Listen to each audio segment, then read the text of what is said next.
Hello students, welcome to the Agnees online classes. और आज की क्लास में हम आगे बढ़ाएंगे क्लास 10th मैथ्स का टॉपिक ट्रिग्नोमेट्रिक आइडेंटिटीज। तो स्टूडेंट्स, आज की क्लास में हम एग्जांपल नंबर 12 शुरू करने वाले हैं। इसका पहला पार्ट करेंगे। सो यहाँ पर आप देख सकते हैं 10 square a minus 10 square b लिखा हुआ है स्टूडेंट्स। ठीक है, अब देखिए यहाँ पे पहली बार ऐसा हुआ है कि थीटा यूज़ नहीं किया गया है, और जो भी अल्फ़ाबेट यूज़ है वो दो तरह के अल्फ़ाबेट यूज़ है। ठीक है, तो ए और बी। स्टूडेंट्स याद रखिएगा, ए वाला जो अल्फ़ाबेट है वो बिल्कुल अलग काम करेगा और बी वाला बिल्कुल अलग। कहने का मतलब है, हम एक फॉर्मूला करते थे, याद होगा आपको, sine square theta plus cos square theta. अब यहाँ पे अगर साइन स्क्वायर ए प्लस कॉस स्क्वायर बी लिखा हुआ है तो ऐसे में वो फॉर्मूला काम नहीं करेगा। ठीक है, वो जो डिग्री होती है ना वो आपको सेम लिखनी होती है, क्योंकि ये एंगल्स होते हैं। एंगल सेम होंगे तभी सारे फॉर्मूले काम करेंगे।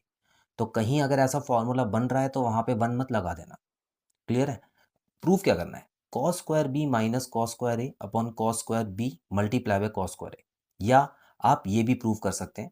तो मैं क्या करूंगा स्टूडेंट्स, इन दोनों में से सिर्फ एक ही प्रूफ करके दिखाऊंगा और दूसरे का हिंट आपको दूंगा, दूसरा आप खुद प्रूफ करेंगे। क्लियर है? चलिए स्टूडेंट, बड़ा ही सिंपल क्वेश्चन है, कुछ खास मुश्किल नहीं है।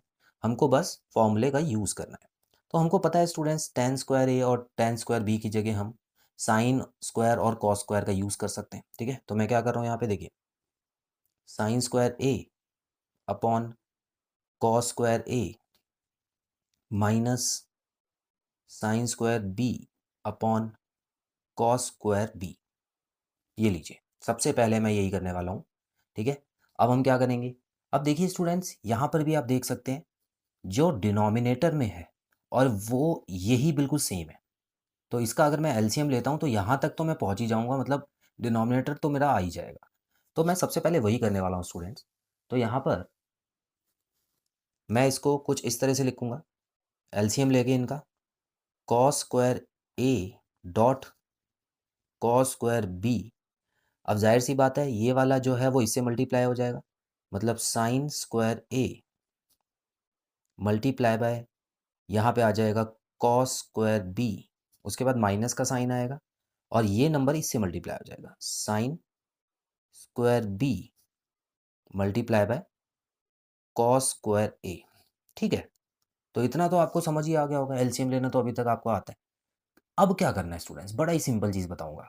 यहाँ पर देखिए, न्यूमरेटर में क्या था, कॉस और कॉस था ना, और यहाँ पर साइन और साइन भी है। तो इसका मतलब मैं फॉर्मूला अगर लगा के इन दोनों साइन को कॉस में चेंज कर दूं और सॉल्व कर दूं, तब मेरा आंसर बिल्कुल सेम आ जाएगा, ज़्यादा मेहनत नहीं लगेगी। ठीक है, और वहीं अगर मुझे ऊपर साइन चाहिए तो मैं इस कॉस को हटा के साइन वाला फॉर्मूला लगा दूंगा। तो ये दोनों ही एक ही साथ प्रूव हो सकते हैं। ठीक है, तो यहाँ से दो रास्ते निकलते हैं। तो एक रास्ता तो मैं जा रहा हूँ, दूसरा रास्ता आपको खुद चलना है। तो स्टूडेंट्स यहाँ पे देखिए, यहाँ पर साइन की जगह मैं क्या लिख सकता हूँ, 1 - कॉस स्क्वायर ए, और ये वाला बिल्कुल सेम रखिएगा क्योंकि इसको चेंज नहीं करना, कॉस स्क्वायर बी माइनस, यहाँ पर भी देखिए 1 - यहाँ पे लिख दूँ कॉस स्क्वायर बी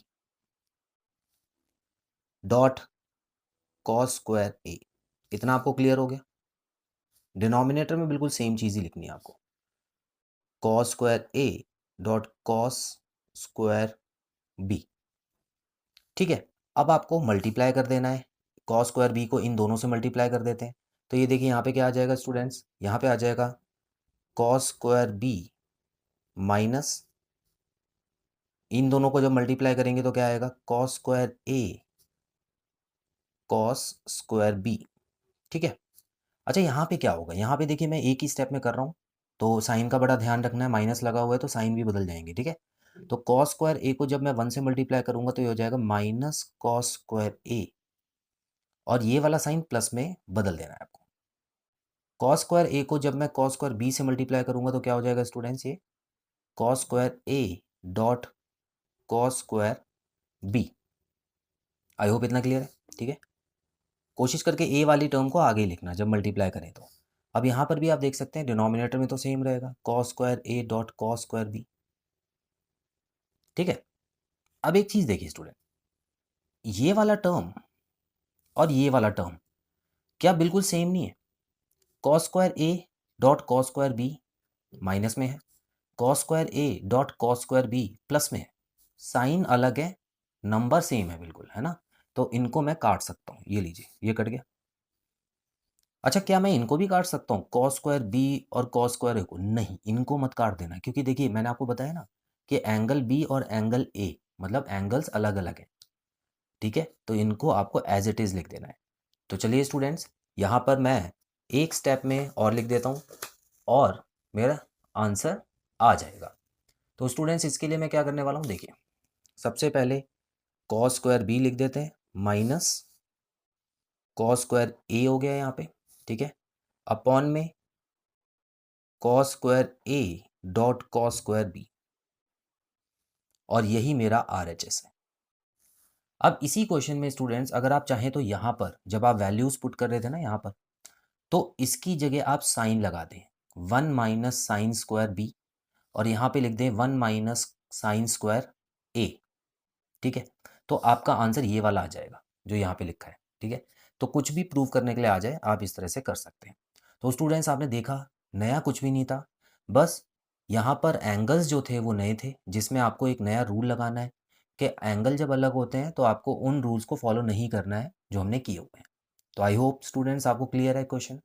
तो बहुत जल्द मिलते हैं अगली क्लास में नए क्वेश्चन के साथ। Till then bye bye.